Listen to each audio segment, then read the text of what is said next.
Saat akan ke ladang tiba-tiba seorang wanita jatuh tepat di hadapannya. Dengan wajah gemetar, penuh ketakutan ia memohon agar diselamatkan dari kejaran pria jahat yang ingin menyeretnya kembali. Tanpa banyak bertanya, pria itu langsung membawanya lari menjauh, seolah nyawanya sendiri tak lebih penting dari keselamatannya. Di tengah jalan wanita itu menceritakan bahwa ia bekerja sebagai pembantu rumah tangga, namun setiap hari dianiaya, tidak diberi makan, dan tak pernah menerima gaji.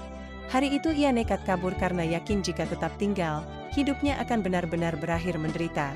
Pria itu terharu, lalu merogoh saku baju dan mengeluarkan uang terakhir yang dimiliki, uang yang seharusnya dipakai untuk biaya sekolah adiknya. Dengan berat hati, ia memberikan uang itu untuk kabur menyelamatkan diri dan mencari keluarganya. Wanita itu tak kuasa menahan tangis, dengan gemetar ia melepas kalung giok satu-satunya harta berharga yang dimiliki.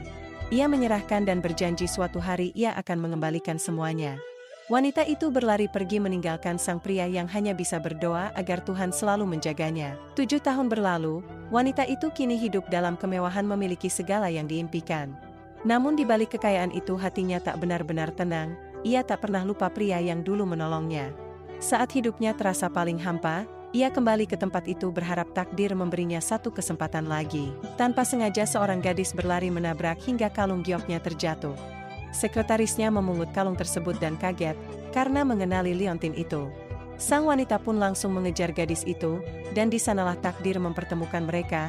Gadis itu adalah adik dari pria yang dulu menyelamatkannya. Dengan penuh kebahagiaan, sang adik menunjukkan surat telah diterima di Universitas Kota Nomor 1.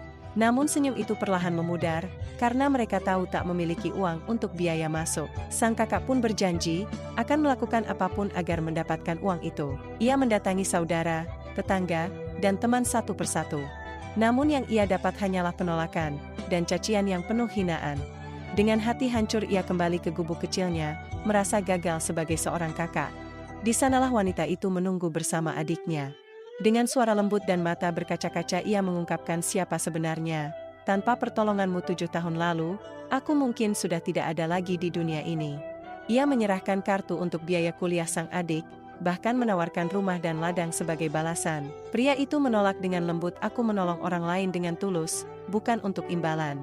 Kalau begitu izinkan aku membalasnya dengan hidupku.